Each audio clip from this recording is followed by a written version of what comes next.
Oke, selamat pagi teman-teman semua. Kita ketemu lagi di video tutorial front end development, khususnya di pengembangan aplikasi web ya teman-teman.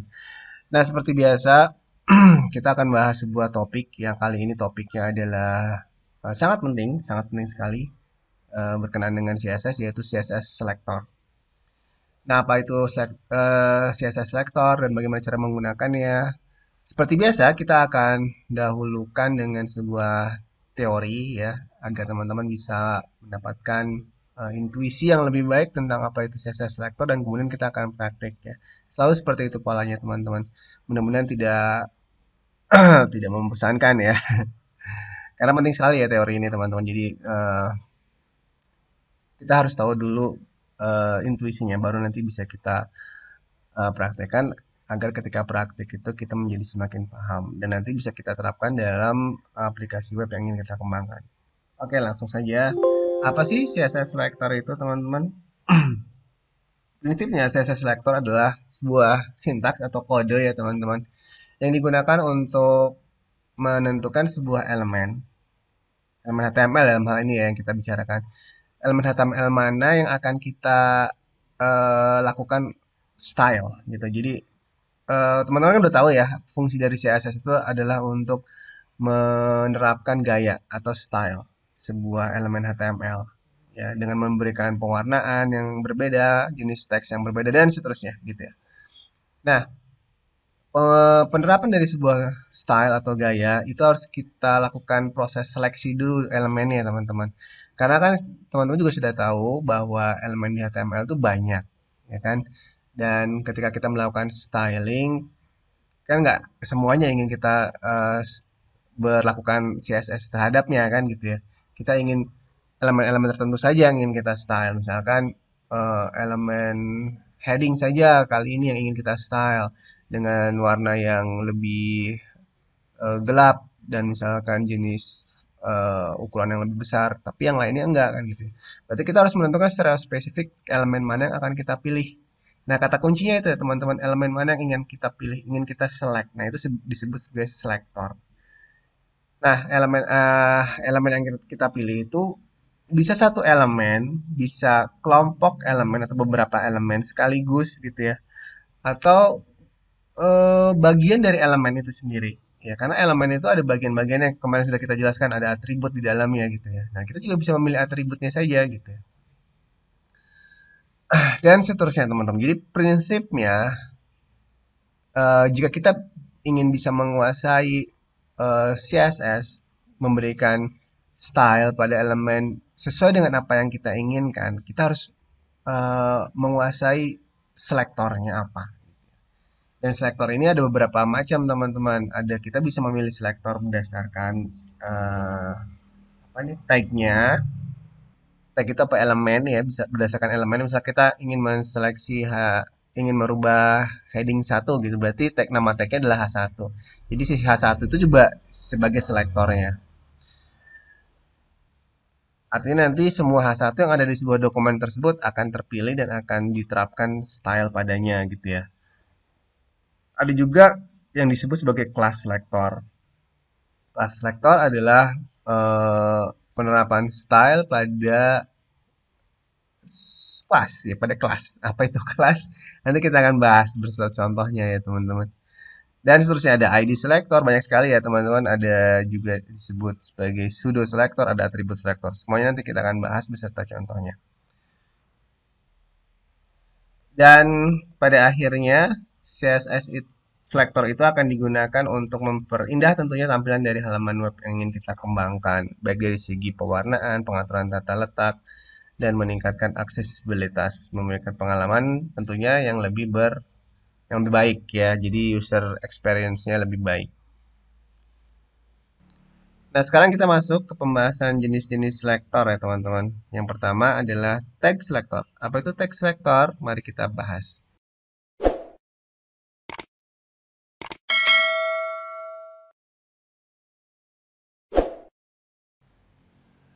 Nah, apa itu tag selector? Tadi sudah dijelaskan ya. Tag selector adalah penerapan CSS berdasarkan nama tagnya atau nama elemennya.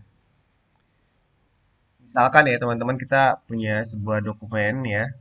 Nah, ini saya sudah tampilkan code editornya dan sudah di setup ya, ada sebuah file index.html dan satu buah file CSS yang saya letakkan di dalam sebuah folder CSS. Dan dokumen ini sudah saya linkkan ya, sudah saya hubungkan dokumen HTML dengan file CSS tersebut.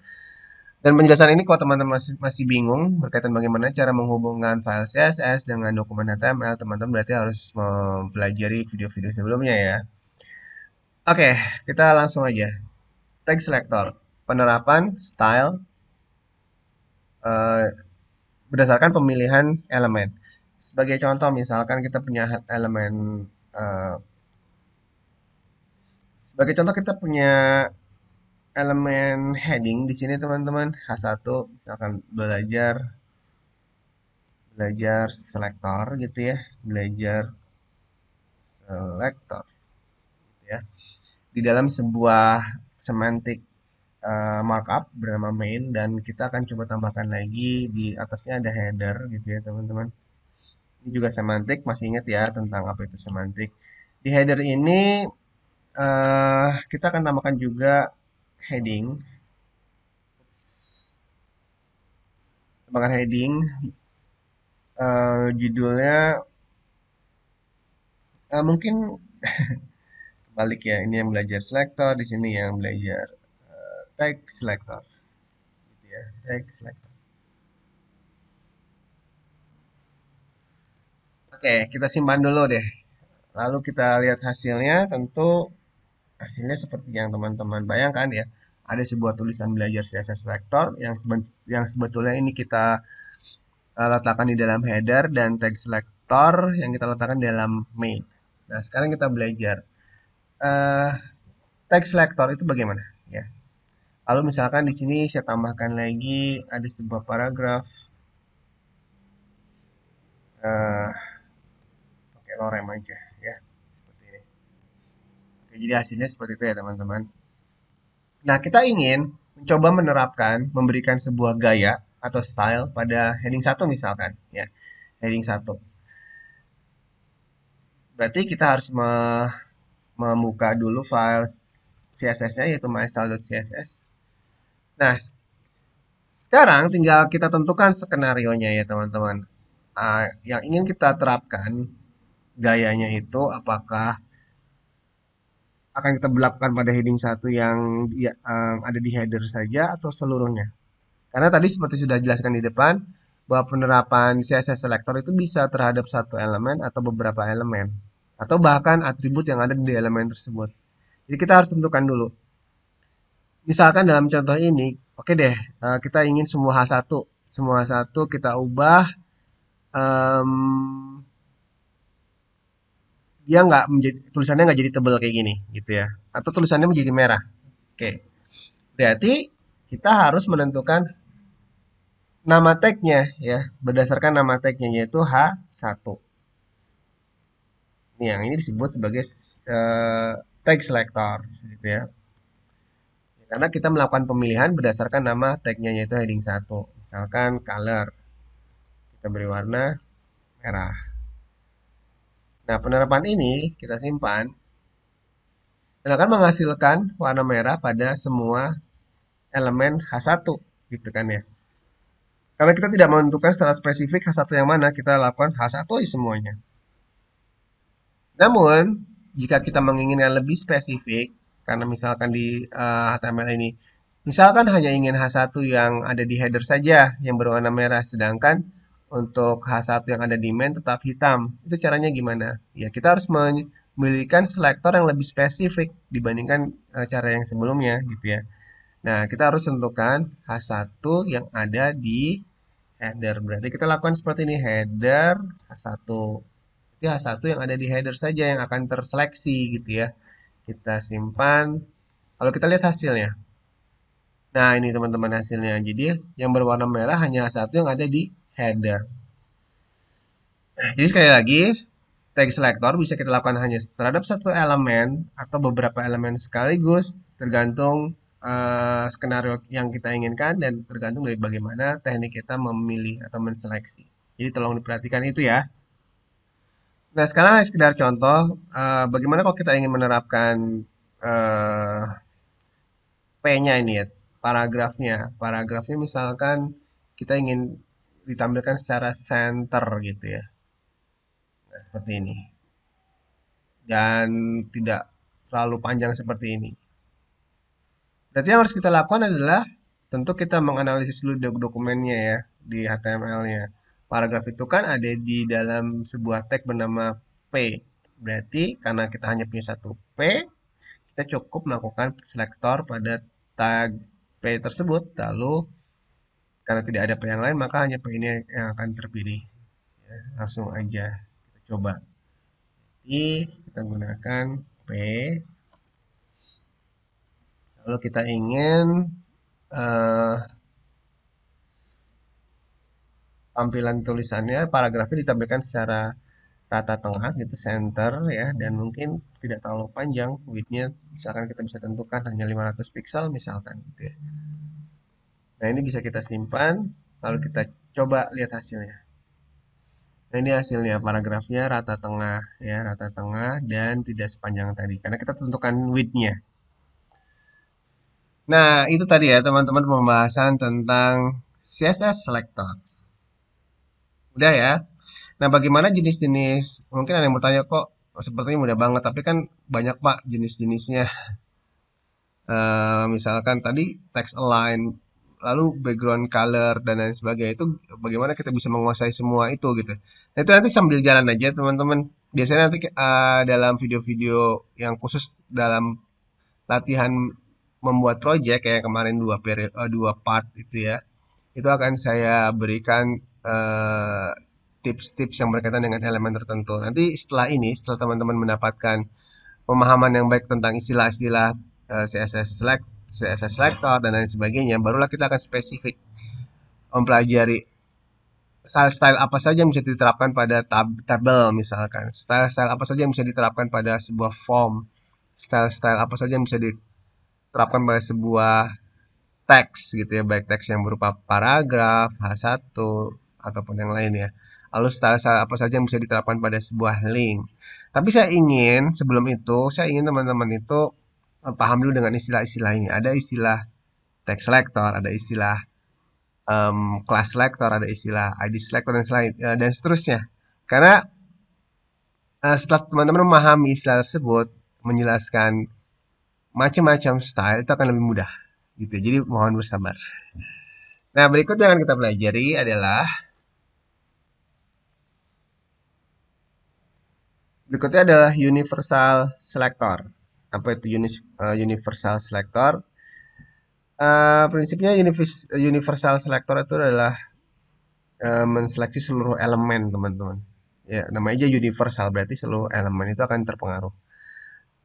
Nah, mungkin agak sedikit aneh ya, kok semua elemen, apakah ada penerapan pada semua elemen, penerapan gaya yang akan kita lakukan pada seluruh elemen? Sebetulnya universal selector itu tidak digunakan secara sering gitu ya. Dia hanya untuk digunakan sebagai riset aja, meriset meriset awal agar sebuah dokumen itu keadaan eh, stylenya itu di reset gitu ya. Karena teman-teman perlu diketahui sebuah browser itu memiliki antara satu browser dengan browser yang lain itu sudah memiliki default stylenya masing-masing. Ya walaupun mungkin nggak jauh berbeda antara satu dengan yang lain, tapi ada perbedaan teman-teman. Dan setiap elemen itu biasanya sudah ada default CSS-nya. Dan itu biasanya akan sedikit membingungkan gitu ya.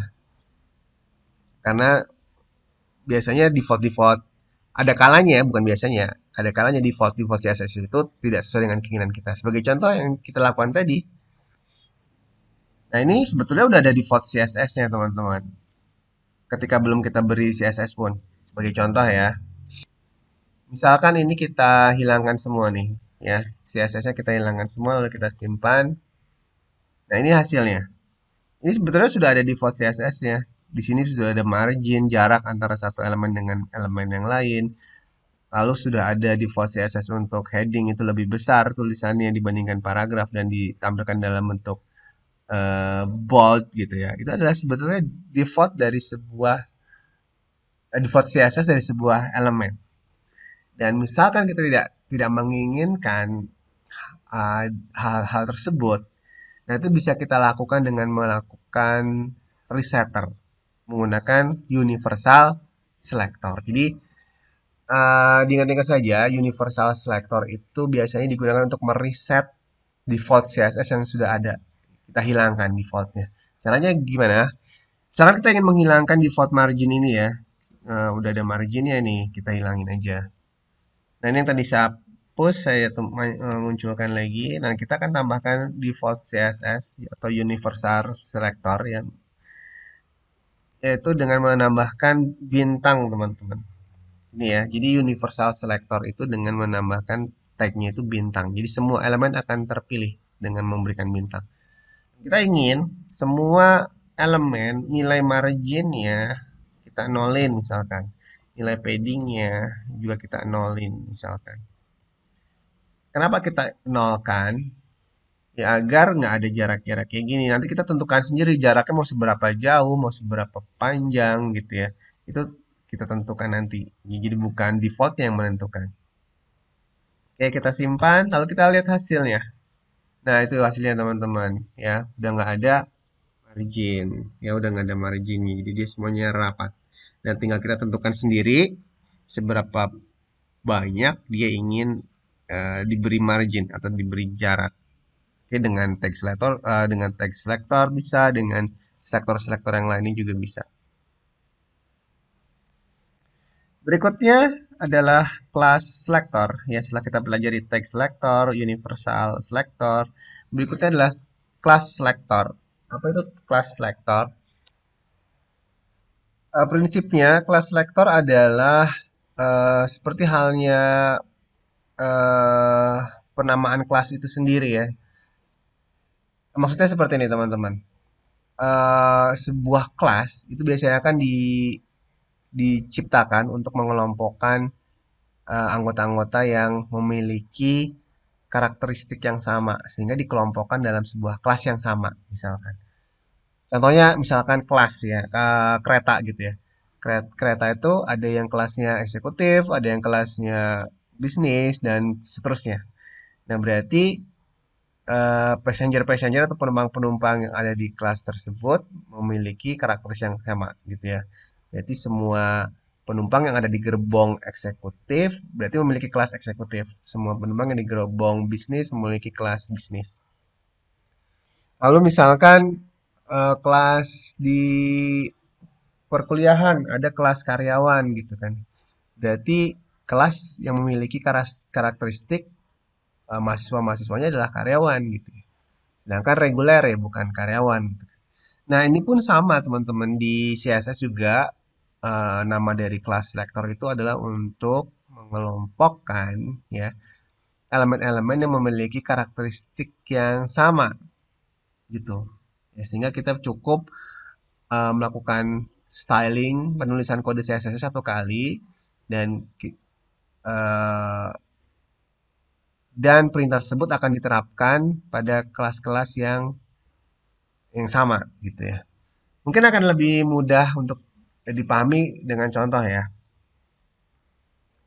Sebagai contoh ya, kita kan punya tag satu di main ya, ini tag selector ini. Itu adalah H1 yang ada di main dan ada sebuah paragraf yang ada di main juga. Nah, kita ingin menjadikan dua elemen yang berbeda ini. Ya, ini elemen yang berbeda ini adalah H1 dan ini adalah P gitu ya. Tetapi dua elemen yang berbeda ini eh, kita ingin berlakukan bahwa dia itu sebenarnya kelasnya sama. Itu kelas yang memiliki karakteristik tulisannya akan ditampilkan secara miring atau italic gitu. Nah, kalau kalau bukan menggunakan tag selector, caranya gimana? Kita akan coba dulu, sorry, kalau kita terapkan bukan menggunakan kelas selector, caranya gimana? Jadi kita akan coba dulu biar teman-teman tahu bedanya ya kalau pakai tag selector gimana, class selector gimana. Nah, kalau tanpa class selector itu kan kita bisa melakukannya dengan seperti ini ya. Nah, ini masih menggunakan tag selector ya. H1 yang ada di main ya. H1 yang ada di main berarti font style-nya kita buat italic. Dan begitupun paragraf font style-nya kita buat italic. Kita simpan lalu kita lihat hasilnya. Nah, ini teman-teman ya. Dua-duanya kita jadikan italic. Ini A-nya A-nya ke bawah sini karena tadi kita tentukan width-nya ya 500 dan kayaknya ini si A ini lebih dari 500 gitu ya. Akhirnya dia kepotong ke bawah. Kita perbaiki sekalian deh ini ya. Karena nggak enak dilihatnya. Kita buat 600 aja gitu ya biar motongnya nggak terlalu hanya tinggal sisa satu huruf dipotong gitu ya. Nah, ini seperti ini jauh lebih enak dilihat. Oke, kita kembali lagi ke kelas lektor tadi. Em, Bagaimana cara menerapkan ya gaya italic tadi, tetapi menggunakan kelas lektor gitu kan ya. Caranya adalah, kalau ini kan kita menuliskan satu persatu ya teman-teman. Jadi dua kali ini di sini ada font style italic, di sini juga ada font style italic. Nah, menggunakan kelas selector, kita harus terapkan seperti ini. Kita kasih penanda elemen-elemen yang akan kita gabungkan dalam kelas yang sama. Misalkan H1 ini kan, kita jadikan kelas yang sama. Misalkan miring. H1 akan kita tampilkan secara miring, maka kita kasih identitas kelas yang sama yaitu miring. Begitupun P ya, kelas yang sama miring, gitu ya. Nah, berarti walaupun dia memiliki elemen yang berbeda, tetapi dia memiliki kemiripan di hal-hal tertentu. Ya, dia memiliki kemiripan, kesamaan dalam hal karakteristik akan ditampilkan secara tulisannya secara miring. Makanya di sini diberi kelas yang sama yaitu kelas miring gitu ya. Nah, berarti di sini ini kita hapus ya teman-teman. Ini kita hapus, lalu ini juga font style italic-nya kita hapus, lalu kita simpan. Coba ya, harusnya sekarang udah nggak italic lagi. Nah, ini ya udah nggak italic lagi. Nah, sekarang kita ingin membuatnya italic atau miring menggunakan kelas tadi. Nah, ini ada sedikit perbedaan ya, teman-teman harus diingat-ingat. Ketika kita ingin melakukan pemberian style atau gaya pada sebuah kelas, itu yang kita lakukan harus merujuk ke nama kelasnya, yaitu tadi miring. Dan jangan lupa tambahkan di depannya tanda titik gitu ya untuk menunjukkan bahwa dia adalah sebuah kelas. Jangan lupa ya, tanda titik dan nama kelasnya. Lalu kita tambahkan dengan cara yang sama, font style italic. Kita simpan, lalu kita lihat hasilnya. Nah, dia menjadi miring kembali. Paham ya teman-teman? Itu adalah kelas. Jadi, di dalam sebuah dokumen HTML itu dimungkinkan elemen-elemen itu memiliki nama kelas yang sama. Itu boleh ya teman-teman. Dibolehkan sekali. Justru emang penerapannya seperti itu. Jika kita ingin menerapkan karakteristik yang sama pada elemen-elemen yang berbeda, cara yang paling mudah bisa kita lakukan adalah memberikan kelas dengan nama yang sama. Nah, pertanyaan berikutnya, bisa nggak sih sebuah elemen memiliki dua kelas? Kan gitu. Ini kan baru satu kelas. Misalkan H1 itu nama kelasnya adalah miring, ya. Bisa nggak dia punya nama kelas yang lain? Misalkan em, warna biru misalkan. Nah, jawabannya tentu saja bisa. Sebagai contoh nih ya teman-teman, kita ingin si H1 ini selain memiliki kelas miring, kita ingin tulisannya ditampilkan dengan tulisan orange gitu ya. Sehingga kita beri nama di sini kelasnya adalah orange atau terang gitu ya. Dengan tulisan yang terang. Begitupun dengan H1 yang ini misalkan. Hmm, terang. Nah, jadi maksudnya adalah kita ingin memberikan H1 ini warna yang sama dengan H1 yang ini. Ya sama-sama karena dia memiliki sama-sama kelas terang gitu ya. Nah, tinggal di my style-nya kita tambahkan terang. Ya, jangan lupa ada titiknya. Misalkan color, misalkan orange gitu ya. Nah, kita simpan teman-teman. Lalu kita lihat hasilnya seperti yang teman-teman lihat. eh H1 yang di atas dan H1 yang di bawah warnanya memiliki warna yang sama yaitu orange karena kedua elemen ini kita terapkan kelas yang sama yaitu terang dan terangnya itu tadi di file CSS ya kita kasih perintah yaitu color orange gitu kan ya. Nah, tapi teman-teman bisa lihat ya untuk yang H1 yang bawah selain terang dia juga dituliskan secara miring karena selain memiliki kelas terang dia juga memiliki kelas miring. Nah, itulah penjelasan dari kelas selector. Berikutnya adalah ID selector. Apa itu ID selector? Nah, ini agak sedikit berbeda dengan kelas selector ya. Kalau kelas selector itu digunakan untuk mengelompokkan beberapa elemen yang memiliki karakteristik yang sama. Ya, kita kelompokkan agar kita mudah dalam melakukan styling.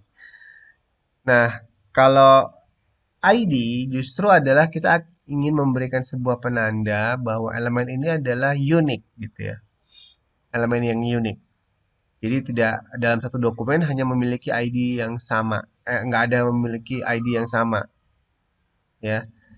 Jadi sekali lagi tolong diperhatikan ketika menggunakan ID sebaiknya dalam sebuah dokumen itu tidak ada nama yang sama digunakan pada sebuah ID. Misalkan ya, di sini kita berikan ID eh, big font. Di sini juga kita bukan berikan lagi dengan ID yang sama big font itu tidak disarankan. Karena ID itu seharusnya unik dalam sebuah dokumen, gitu ya. Sekarang mari kita coba beri contoh ya. Kita tambahkan beberapa paragraf, teman-teman, beberapa paragraf. Ini ada paragraf lain, tapi kita tambahkan di sini paragraf ya, lorem. Tambahkan lagi satu lagi.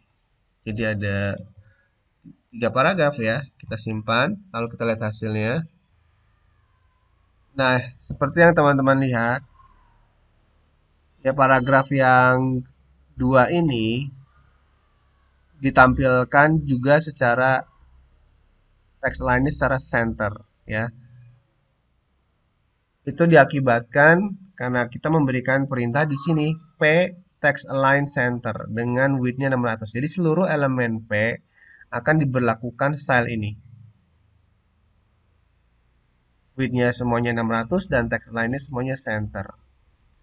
Namun di sini ada sedikit berbeda pada P yang paling atas ini, dia ditampilkan selain center juga tulisannya miring karena dia juga memiliki kelas miring di P yang pertama, sedangkan P yang kedua dan ketiga dia tidak memiliki kelas miring.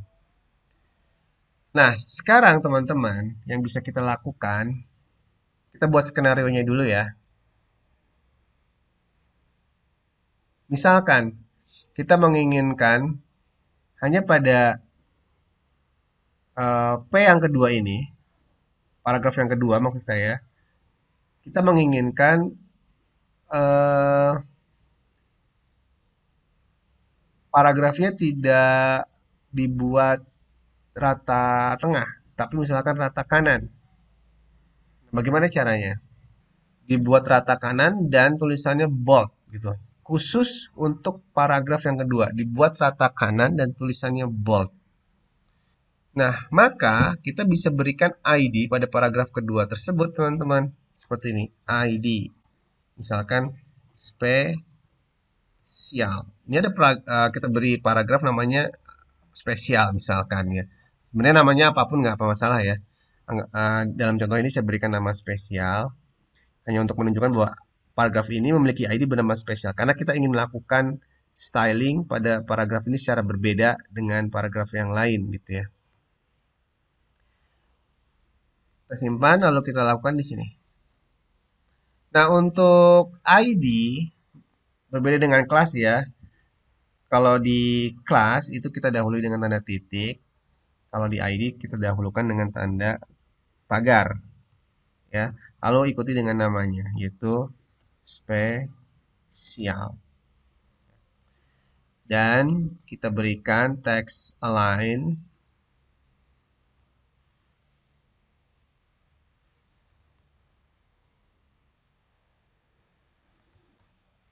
text align right rata kanan dan font weight-nya kita buat bold gitu ya. Kita simpan, kita lihat hasilnya. Nah, ini hasilnya teman-teman bisa lihat paragraf yang kedua kita itu berbeda dengan yang lain karena dia memiliki ID spesial dengan diterapkannya style rata kanan dan dia dituliskan fontnya bold ya, sedangkan paragraf yang lain menggunakan rata tengah. Dan penerapan ID yang lain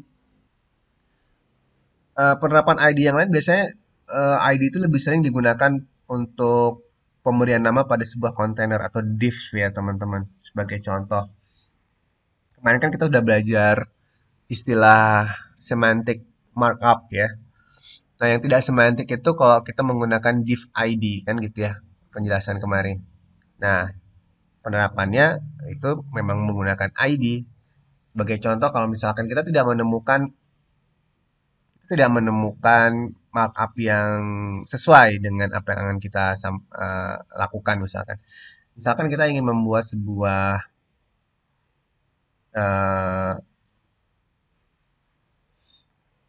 atau tidak uh, tidak perlu di div ya, misalkan dengan semantik aja biar teman-teman selalu berusaha untuk membuat yang semantik gitu. Misalkan kita membuat sebuah section gini.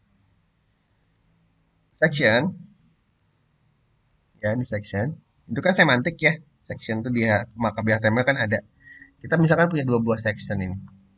Section itu apa pengertiannya? Untuk mengelompokkan elemen-elemen dengan tema yang sama, misalkan section di sini adalah, nah kita beri ID, ini section ID yang berhubungan dengan misalkan hobi gitu ya, jadi segala sesuatu yang ada di sini informasinya berkenaan dengan hobi kita. Sedangkan section ID yang di sini itu biasanya memberikan sebuah misalkan makanan favorit ya. Misalkan kita tambahkan di sini informasi UL, LI, hobi kita misalkan traveling, lalu punya hobi apa lagi misalkan bercocok tanam, punya hobi apa lagi misalkan olahraga gitu ya. Nah, ini hobinya. Nah, segala sesuatu yang ada di sini itu berkenaan misalkan dengan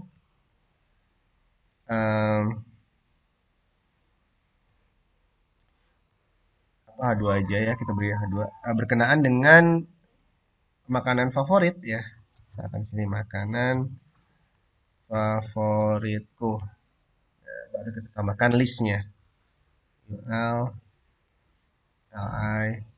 Nah, misalkan makanan favoritnya misalkan nasi goreng. Lalu favoritnya lagi um, apa ya, seblak misalkan. Dan kita tambahkan satu lagi misalkan tampal gitu ya. Nah, di sini juga tambahkan lagi H2 hobiku. Nah, lalu kita simpan dan kita lihat hasilnya di sini teman-teman. Ini hobiku yang ada di dalam sebuah kontainer bernama section hobi, dan ini adalah makanan favorit yang ada di dalam sebuah kontainer bernama section makanan favorit gitu kan ya. Nah, itu biasanya penerapan ID seperti itu teman-teman untuk em, memberikan penanda bahwa ini walaupun sama-sama section ya, sama-sama di markup section, tapi ini adalah khusus yang informasinya berkenaan dengan hobi. Walaupun di sini ada H2, ada UL, ada LI, tapi semuanya berkenaan dengan hobi. Itu pun sama, sama-sama section, ada H2, ada UL, ada LI, tapi semua yang ada di sini berkenaan dengan makanan favorit. Ya. Dan dalam satu dokumen ini hanya ada ID bernama hobi hanya ada satu di sini dan tidak ada ID hobi lagi di yang tempat yang lain ya. Penggunaan penggunaan ID biasanya seperti itu. Jadi dalam satu dokumen tidak ada eh, elemen dengan nama ID yang sama ya dianjurkan seperti itu. Nah, stylenya bagaimana? Misalkan kita ingin memberikan background warna kuning untuk hobi dan warna merah untuk. Oke, langsung kita coba terapkan. Ini adalah hobi.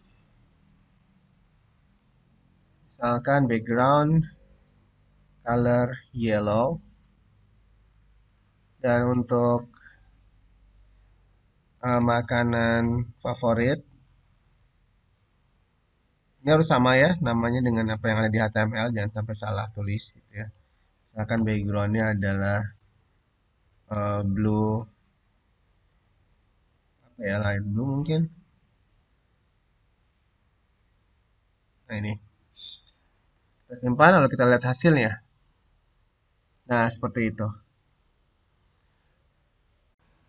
Nah, itu tadi ya teman-teman, ID selector dan perbedaannya dengan kelas selector. Jadi sekali lagi, kalau ID selector itu dianjurkan dalam satu buah dokumen hanya ada satu dengan nama ID tertentu gitu ya. Tidak boleh ada nama ID yang sama dalam sebuah dokumen.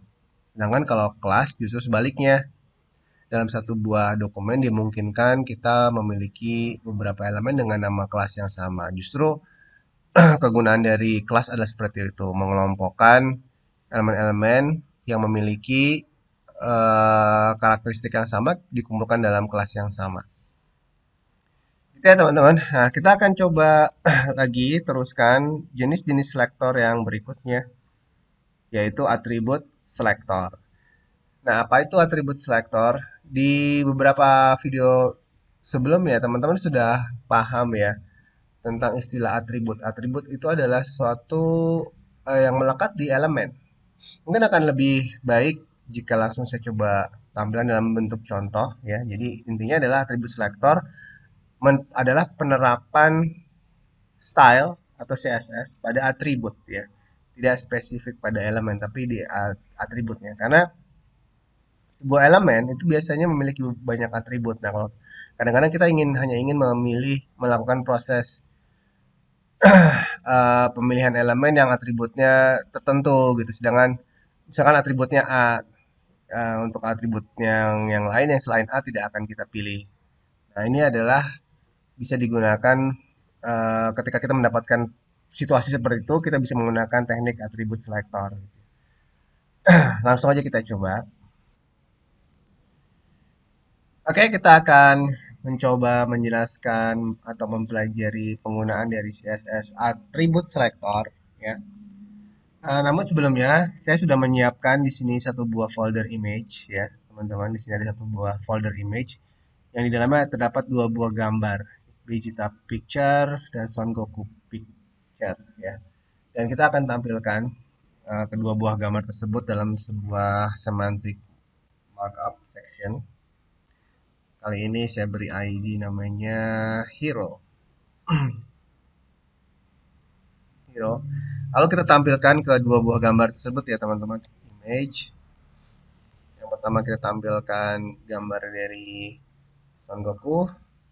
Lalu image yang kedua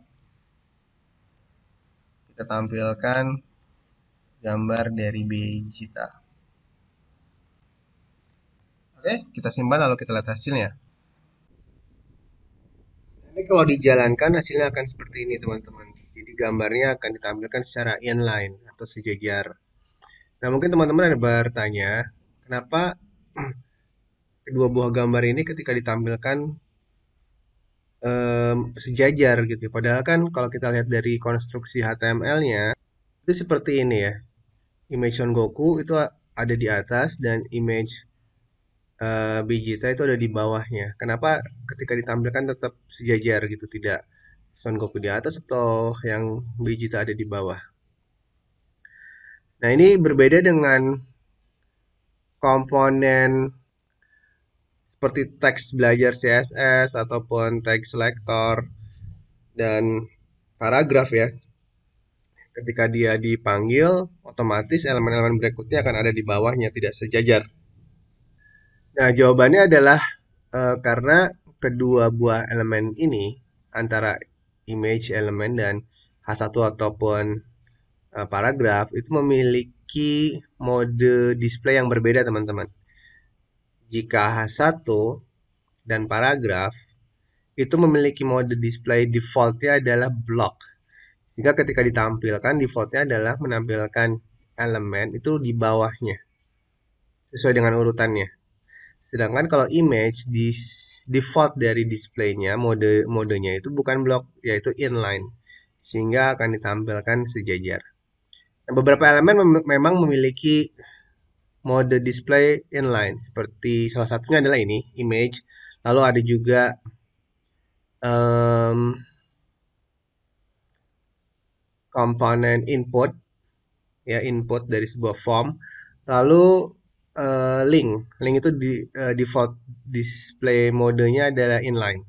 Sehingga ketika dipanggil dia akan secara default akan menampilkannya itu secara sejajar gitu ya, menyamping. Nah, jika kita menginginkan gambar ini ditampilkan bukan secara sejajar tapi seperti apa yang kita lihat di sini ya, seperti ya layaknya teks-teks ini, maka kita harus merubah dari mode displaynya, teman-teman. Nah, caranya bagaimana? Mode displaynya itu bisa kita ubah melalui CSS. Misalkan berarti image ya, teman-teman di sini image. Kita ubah mode displaynya adalah dengan cara seperti ini. Display block. Kita simpan. Nah, lalu hasilnya seperti ini. Seperti yang teman-teman lihat, dia ditampilkan secara atas bawah. Kalau kita ingin sejajar, maka ini harus diganti menjadi inline. Nah, seperti itu. Dan defaultnya adalah inline. Saya kembalikan lagi ke blok. Nah, kali ini teman-teman, yang ingin kita terapkan adalah bukan tag selector kan. Kita sedang belajar sebuah jenis selector yang lain yaitu atribut selector. Nah, kita lihat di sini teman-teman. Di bagian HTML di sini, IMG ini adalah tag atau elemen, tetapi di dalamnya dia memiliki atribut bernama src ini teman-teman, source atau src. Ya, src yang pertama dia memiliki nilai atributnya adalah image Son Goku Pic. Sedangkan untuk yang kedua nilai atributnya adalah nilai atribut CRC-nya adalah image Vegeta Pic. Nah, melalui atribut ini kita bisa melakukan pemilihan secara spesifik. Misalkan kita hanya ingin memilih melakukan styling pada atribut yang ada kata-kata Son Goku-nya gitu ya. Nah, itu bisa kita lakukan, teman-teman. Langsung aja ya kita coba ya. Nah, di sini berarti kita melakukan selektor IMG itu nama elemennya. Lalu untuk mendefinisikan atribut, kita gunakan simbol kurung siku seperti ini, teman-teman. Lalu tambahkan nama atributnya, yaitu tadi apa? src. Lalu kita berikan nilai yang ingin kita lihat di situ, yaitu Son Goku. Son Goku. Nah, misalkan Son Goku ingin kita beri bingkai image-nya. Kita beri bingkai misalkan border tebalnya adalah misalkan 5 pixel, lalu warna garisnya merah ya, dan jenis garisnya itu solid. Nah, tetapi hal ini itu tidak akan berhasil teman-teman. kita simpan aja ya, lalu kita lihat hasilnya. Dan benar saja nggak berhasil. Son Goku-nya belum berwarna merah gitu ya bingkainya. Hal itu dikarenakan kita mencoba mencari atribut SRC yang nilainya Son Goku. Padahal nilai dari atribut kita itu bukan Son Goku, melainkan image garis miring Son Goku peak titik JPG. Nah, kita harus menyebutkan itu secara spesifik, harus sama gitu ya. Nah, kita buat aja sama. Kita copy, lalu kita em, pastekan di sini. Ya, kalau kita coba, kalau kita lihat hasilnya. Nah, hasilnya tentu saja sudah ada bingkai berwarna merahnya gitu ya.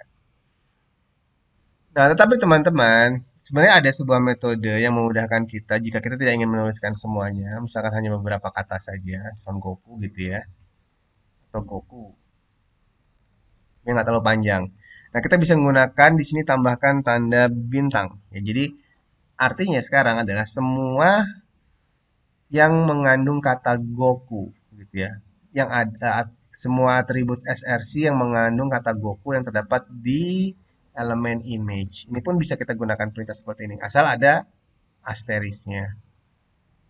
Nah, ini tetap bisa ya.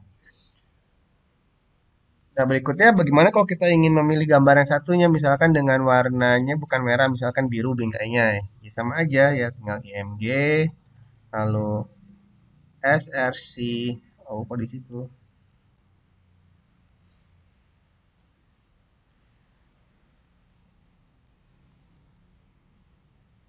Balik ya. Nah, ini Vegeta. Kita ketikkan di situ Vegeta lalu border sama 5 pixel. Hanya saja kali ini warnanya adalah blue dan solid. Kita simpan lalu kita lihat hasilnya. Sebentar, ini kayaknya ada yang salah ya. Vegeta itu nggak ada spasinya.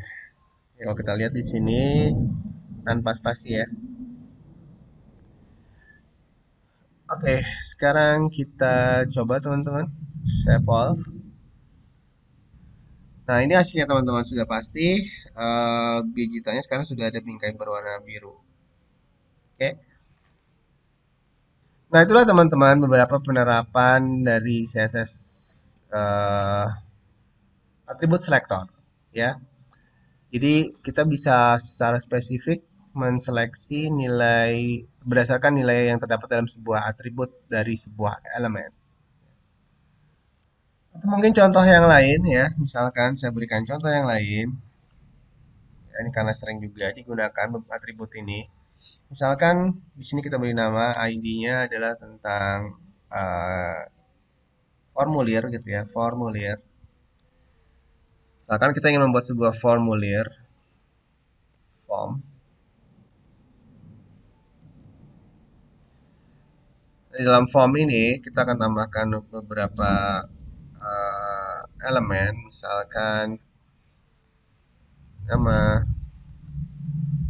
lalu tambahkan form inputnya,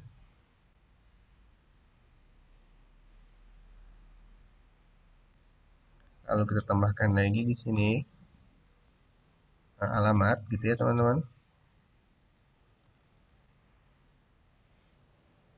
Atau jangan alamat deh, panjangan ya, telepon gitu aja, nomor telepon. Dan di sini adalah form inputnya untuk memasukkan nomor telepon ya. Dan berikutnya kita tambahkan input lagi untuk buttonnya ya, submit.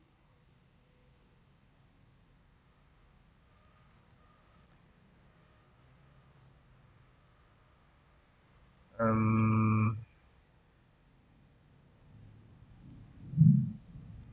Value submit. Oke, kita simpan lalu kita lihat hasilnya. Dan seperti yang teman-teman lihat, ini sini hasilnya sudah ada nama, ini form inputnya, dan ini ada nomor telepon untuk inputnya dan tombol submit. Nah, sebelum kita terapkan atribut selektornya, mari kita coba perbaiki dulu letak dari formnya ya biar nggak di bawah dan susah dilihat seperti tadi ya. Kita tambahkan tadi ID formulir ya, section dengan atau langsung saja ID ya, ID formulir. ID formulir kita berikan lebar misalkan 400 pixel, lalu kita berikan warna background color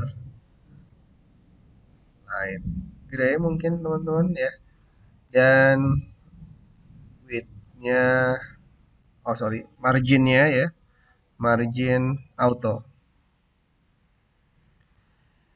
Nah biar di tengah, kita simpan lalu kita lihat hasilnya.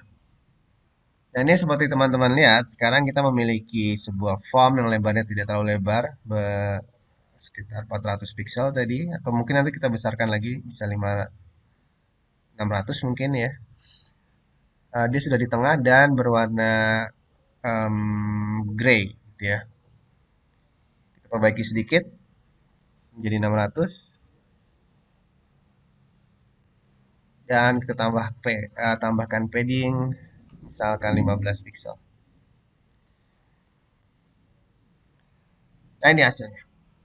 Nah sekarang yang ingin kita lakukan adalah kita ingin memilih form input nama ini memiliki background berwarna biru misalkan, sedangkan ini memiliki background berwarna kuning gitu ya. Menggunakan atribut yang ada di dalam elemen input. Karena jika kita lihat teman-teman, form ini semuanya memiliki elemen bernama input ya, ini input. Nah, ini juga input, yang ini juga input. Ya, yang membedakan adalah atribut bernama type-nya. Yang type ini bernama atributnya bernama sorry, yang atribut type ini nilainya adalah text, sedangkan atribut atribut button yang tadi bentuknya tombol itu bernilai atribut type-nya submit gitu ya. Sekali lagi belibet gini ya. Sekali lagi input ada tiga macam input di sini, semuanya input satu, dua, tiga, ya kan? Input yang pertama itu adalah digunakan untuk menginputkan nama, input yang kedua untuk menginputkan nomor telepon, ya. Dan kedua input ini memiliki tipe yang sama yaitu text, sedangkan input yang berikutnya untuk tombol. Nah, itu memiliki tipe yang berbeda. Misalkan jika kita hanya melakukan proses penseleksian menggunakan input, maka itu akan berpengaruh ke tiga-tiganya, teman-teman. Kita coba ya. Sini misalkan kita berikan input, kita beri warna background color yellow misalkan. Maka ketiga-tiganya akan berwarna kuning. Nah, seperti yang teman-teman lihat, semuanya memiliki background berwarna kuning, baik input nama, input telepon maupun buttonnya. Nah, bagaimana kalau kita menginginkan sesuatu yang berbeda? Misalkan, oke deh, untuk input yang bentuknya bukan button, kuning, tetapi untuk button jangan kuning dong. Untuk button saya pingin warnanya biru dan tulisannya putih gitu ya. Bagaimana caranya?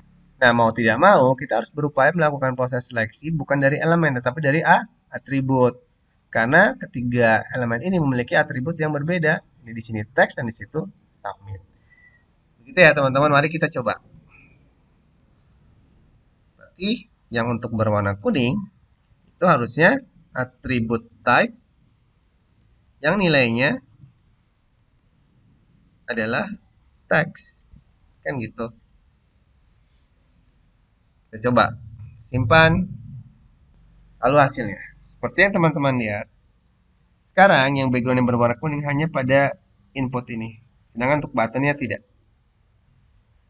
Nah, tinggal kita lakukan pada yang buttonnya. Input, type,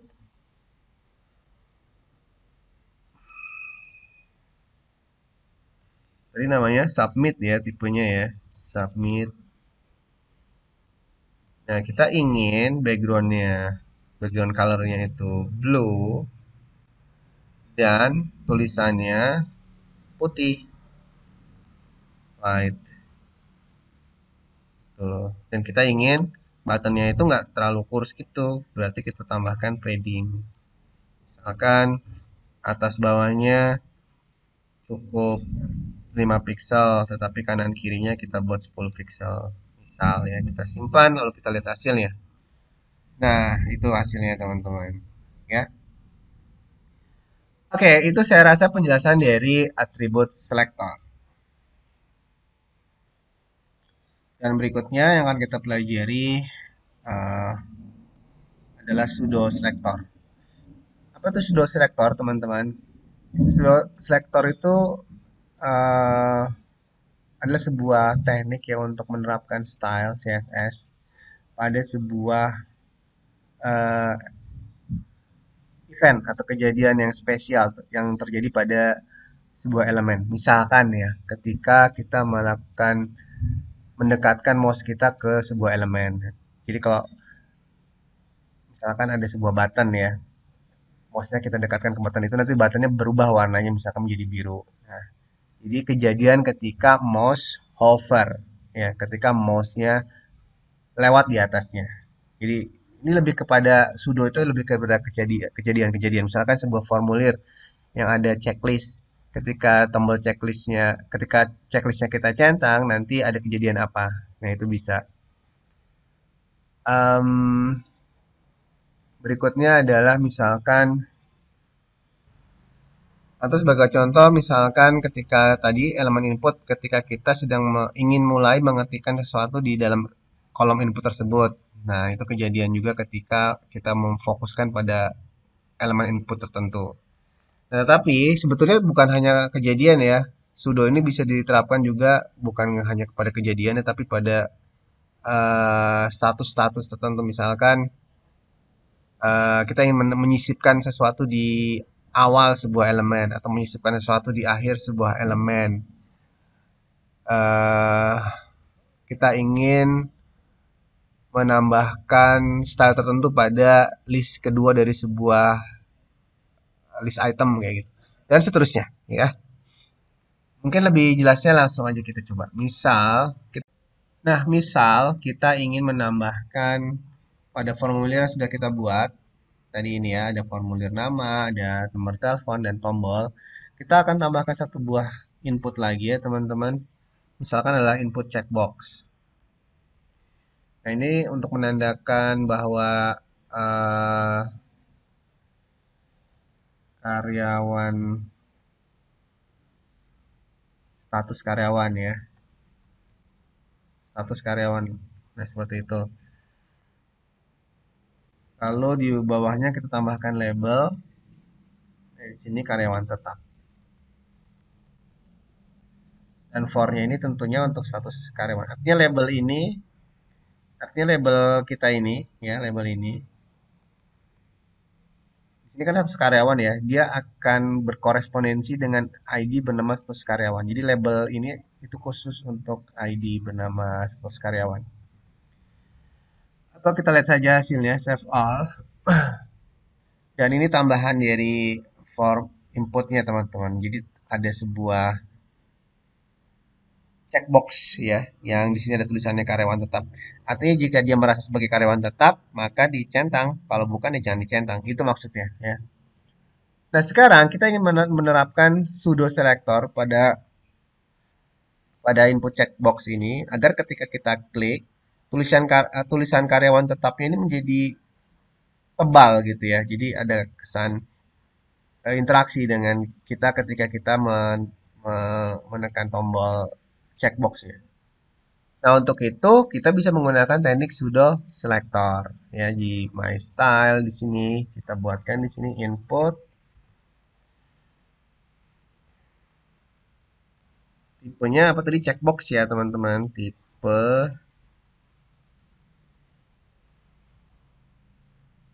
checkbox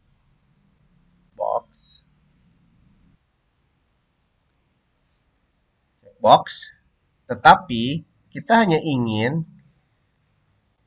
tulisan itu menjadi eh, bold atau tebal ketika kita klik tombol checkboxnya.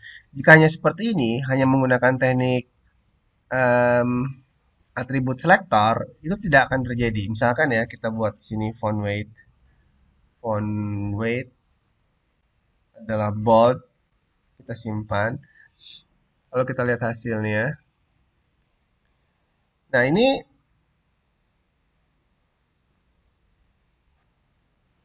tidak berhasil dalam menselektor atau membuat tulisan karyawan tetap ini menjadi bold. Oleh karena itu, kita harus tambahkan pseudo selector seperti ini. Cek. Jadi, ketika input checkboxnya dalam keadaan dicek, nah kita ingin mentargetkan pada labelnya menjadi bold. Kita simpan, lalu kita lihat hasilnya. Nah, sekarang ketika kita klik, nah dia bold. Tapi ketika kita uncheck, dia menjadi biasa lagi. Nah, itu salah satu penerapan pseudo selector. Berikutnya, misalkan kita ingin melakukan pseudo selector pada tombol submit. Ketika mouse kita mendekat ke sini, kita ingin warna backgroundnya menjadi merah, gitu ya. Tapi ketika kita keluar lagi, dia biru lagi. Nah, di sini kita bisa menggunakan pseudo selector bernama hover, teman-teman. Berarti di sini untuk button, ini ya input. Ini kan tadi nama selektornya untuk button kita. Nah, kita tambahkan hover,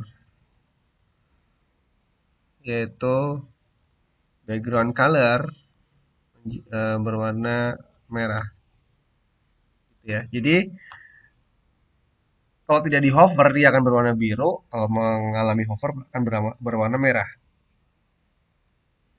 Kita lihat hasilnya. Nah, itu ya. Oke, teman-teman. Nah, itu sepertinya jenis-jenis selektor yang bisa kita terapkan dalam memperindah tampilan dari website kita. Ya, jadi eh, kita ingin teman-teman menguasai teknik-teknik selector tersebut mulai dari tadi apa universal selector, lalu ada apalagi text selector, ada class selector, ID selector, lalu ada attribute selector dan pseudo selector. Nah, keenam jenis teknik CSS selector ini harus teman-teman kuasai. Karena nanti di video-video berikutnya kita akan menerapkan keenam teknik tersebut untuk membuat sebuah halaman website yang cukup kompleks ya. Bukan kompleks ya, tapi mungkin lebih bervariasi dibandingkan apa yang sudah kita kerjakan sebelumnya. Oke, mungkin itu saja. Jika video ini bermanfaat bagi teman-teman semua, mohon di subscribe dan like. Dan kita akan berjumpa kembali di video-video berikutnya. Terima kasih. Wassalamualaikum warahmatullahi wabarakatuh.